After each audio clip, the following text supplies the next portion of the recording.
Olá, meu amigo, minha amiga, e nós acabamos de assistir que a fila andou, com passos firmes, seguros e muito mais rápidos do que muita gente estava imaginando aqui no Brasil para conduzir o segundo lote da Orcrim de Bolsonaro cada vez mais para perto de Bangu 8, Papuda ou outra instituição prisional congênere.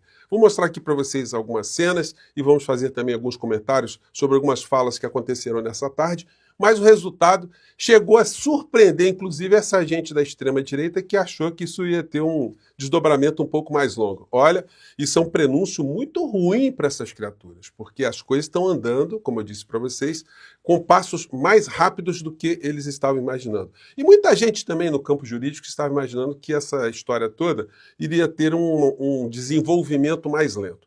Pois bem, vou conversar com vocês sobre o que está acontecendo, mas antes de mais nada, é sempre muito importante convidar você que está chegando agora no nosso portal e ainda não é inscrito, para que você venha participar aqui do nosso portal, se inscreva aqui conosco, conheça os nossos outros vídeos, compartilhe, dê seu joinha.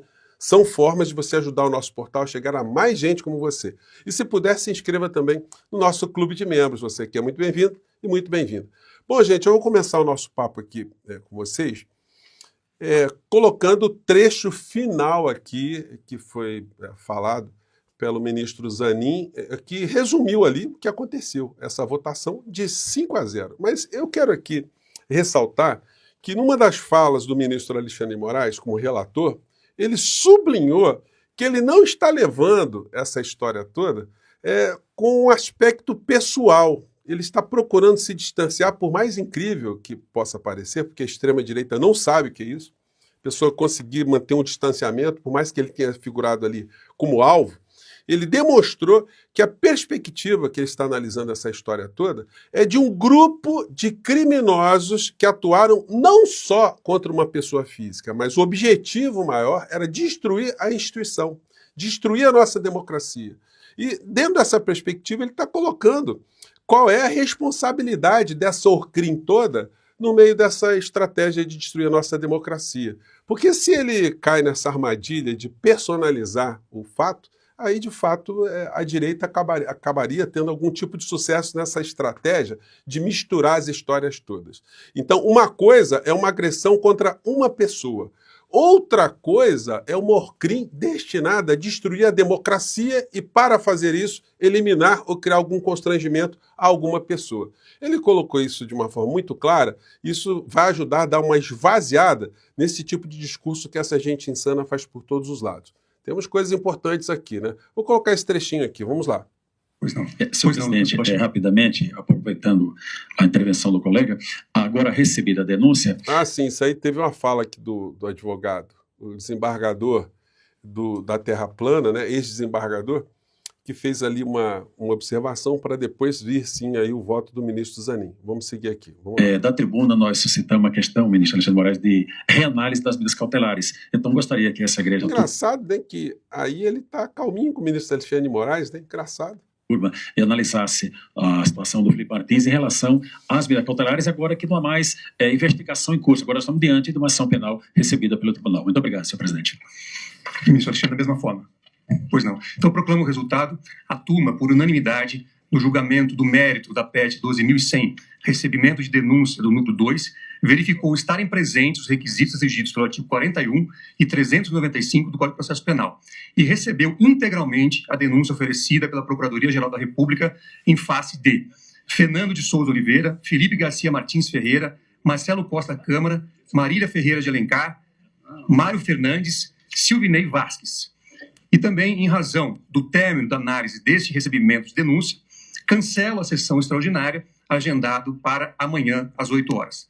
E declaro encerrada a sessão, desejando uma boa tarde a todos. Bom, a fila deu uma caminhada, está enchendo o ônibus, né?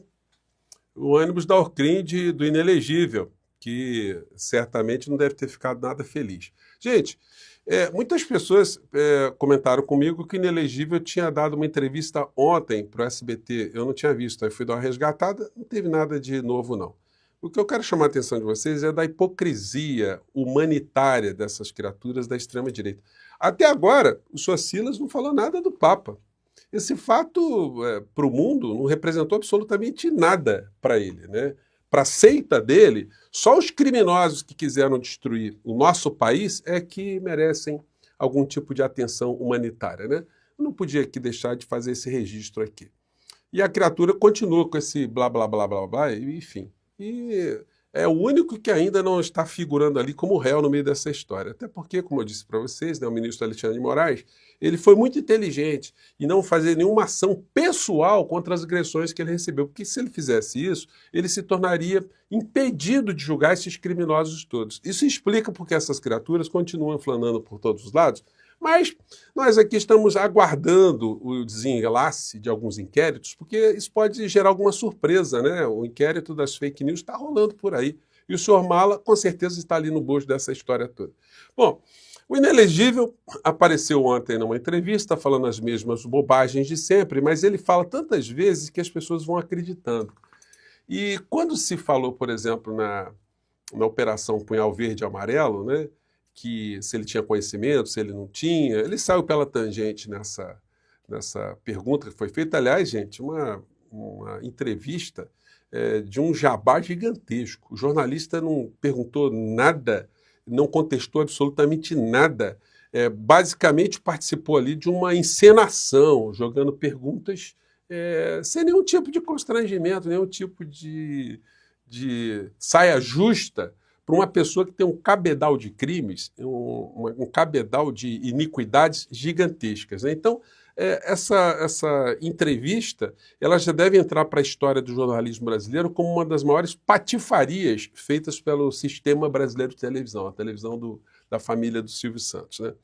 E aí, para a gente fazer alguma conexão, se Bolsonaro seria capaz de respaldar a morte de alguém, gente, é só ver as declarações do Bolsonaro em relação à invasão em comunidades, morte de pessoas, morte de suspeitos, morte de adversários, tortura contra adversários, fins dramáticos que outras pessoas tiveram, quando ele colocava na porta do gabinete dele, enquanto pessoas estavam procurando seus entes queridos, mortos pela ditadura, desaparecidos durante a ditadura, que quem procura osso é cachorro, isso para dizer o mínimo. Sem falar nas maluquices e hediondas declarações que ele fez ao longo da vida dele. Uma delas foi essa aqui, ó. Então a gente vai ter compaixão dessa figura? Não, a gente quer justiça. O negócio aí não é ter dozinha, não ter piedade, não. Olha o que ele falou da presidenta Dilma quando ela estava enfrentando um câncer. Olha só. Que a presidente Dilma termina o mandato dela em 2018? Eu espero que acabe hoje, infartada ou com câncer, de qualquer maneira. O Brasil não pode continuar sofrendo por uma incompetente ou incompetenta à frente de um país. Essa é a figura. Então, um projeto de eliminar o presidente Lula, o vice-presidente Alckmin e o ministro Alexandre de Moraes, se estivesse na mesa dele, ele pudesse dar um despacho ali derradeiro, ele não titubearia, não. A questão toda é que ele, dentre as suas características, a maior delas é a covardia. Então ele ficou titubeando tanto em relação a tantas coisas que esse golpe, de fato, acabou tendo o desenlace que teve. As pessoas que acreditavam que ele poderia fazer alguma coisa foram à luta e quebraram a cara. Esperaram o contato veio, estão muitos nas cadeias, outros agora viraram réus e a van está ficando cheia, né? Por enquanto uma van, daqui a pouco é um ônibus lotado com essas criaturas. Bom, quero registrar com vocês que a TV Globo vai fazer uma semana de homenagens a ela própria, de 60 anos de Rede Globo de televisão. Quando eles completaram 50 anos de Jornal Nacional, eu comprei esse livro deles aqui, dei uma lida, né? E o livro é cheio de omissões. Eles não falam absolutamente nenhuma coisa que deponha contra a empresa. E nós vemos hoje que é uma das maiores, das famílias mais ricas do planeta, a família Marinho, que veio lá do seu Roberto Marinho, veio de Niterói, com a mão na frente, outra atrás, fizeram um jornal, o jornal tinha uma circulação no Rio de Janeiro, mas daí ia virar um mega empresário e ter os filhos depois na lista da revista Forbes como os mais endinheirados do planeta, isso aí não é por só competência, não. Teve muita coisa nessa história. A questão é a seguinte, será que a Rede Globo de televisão vai comentar de onde veio o dinheiro para se criar a Rede Globo de televisão? Será que eles vão explicar por que a ditadura militar se instaurou no nosso país no dia 1º de abril de 1964 e um ano depois, no dia 26 de abril de 1965, o senhor Roberto Marinho cria uma televisão? Ele criou uma televisão para debates democráticos, para defender a democracia, ou para se servir ali e servir também a um Estado repressor, um Estado ditatorial que jogou muito dinheiro nas contas do senhor Roberto Marinho e da caterva toda que o cercou. O Boni, mesmo depois de ainda ter saído pouco tempo da Globo, ele chegou e denunciou isso também numa entrevista, né? Talvez achando que isso era coisa menor. Para Boni, a acordo Globo Time Life foi operação totalmente ilegal. Isso porque, gente, o senhor Roberto Marinho ele assinou um acordo, até então secreto, em 1962, com esses dois grupos norte-americanos e fizeram uma offshore numa dessas ilhas, desses paraísos fiscais. Fizeram ali um trato e depois, quando veio a ditadura, veio uma dinheirama também dos Estados Unidos para cá para o senhor Roberto Marinho fazer uma televisão. Mas para quê? E passou esse tempo todo fazendo a doutrinação do sistema que tinha acabado de chegar aqui no nosso país, né, da ditadura, e certamente, a partir daí, eles conseguiram formatar uma grande parcela da opinião pública no nosso país e a opinião política também no nosso país, colocando ali todas as pessoas que se colocavam como críticas das organizações Globo como inimigos. E um desses inimigos foi Leonel de Moura Brizola, quando foi governador do Rio de Janeiro. Ele sofreu todo tipo de sabotagem, teve o escândalo da Proconsult, que foi um trambique feito com a TV Globo, uma instituição de pesquisa, o governo militar para tirar a eleição de Brizola de 1982. Eles sempre combateram todos os projetos sociais, todos os projetos nacionalistas, atacaram Brizola em todo o governo, depois atacaram também o Lula, que veio depois, aí o Lula também passou a ser atacado, enfim. E o Brizola, ele entrou para a história numa dessas histórias aqui de ter enfrentado a Rede Globo de televisão. Então, quero compartilhar com vocês um documentário aqui, muito curtinho, mas que mostra aqui o que foi a TV Globo e como ela tratava seus adversários e como Brizola conseguiu, a duras penas, um direito de resposta, ainda que tardio, contra o que a Globo tinha feito contra ele.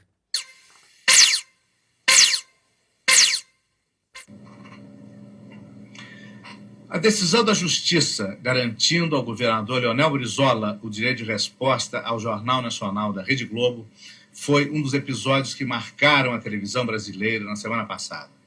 Mais do que um ato de justiça, esse episódio foi mais um capítulo numa longa luta de Leonel Brizola e do trabalhismo brasileiro, uma luta de coerência e de lealdade, que nós vamos ficar conhecendo melhor a partir de agora. Em cumprimento à sentença do juiz de direito da 18ª Vara Criminal da cidade do Rio de Janeiro, em ação de direito de resposta movida contra a TV Globo, passamos a transmitir a nota de resposta do senhor Leonel de Moura Brizola. Todos sabem que eu, Leonel Brizola, só posso ocupar espaço na Globo quando amparado pela Justiça. Aqui cita o meu nome para ser intrigado, desmerecido e achincalhado perante o povo brasileiro. Quinta-feira, nesse mesmo Jornal Nacional, a pretexto de citar a editorial de O Globo, fui acusado na minha honra, e pior, apontado como alguém de mente senil. Ora, tenho 70 anos, 16 a menos que meu difamador Roberto Marinho, que tem 86 anos. Se é este o conceito que tem sobre os homens de cabelos brancos, que os use para si. Não reconheço a Globo autoridade em matéria de liberdade de imprensa e basta para isso olhar a sua longa e cordial convivência com os regimes autoritários e com a ditadura de 20 anos que dominou o nosso país. Todos sabem que critico há muito tempo a TV Globo, seu poder imperial e suas manipulações.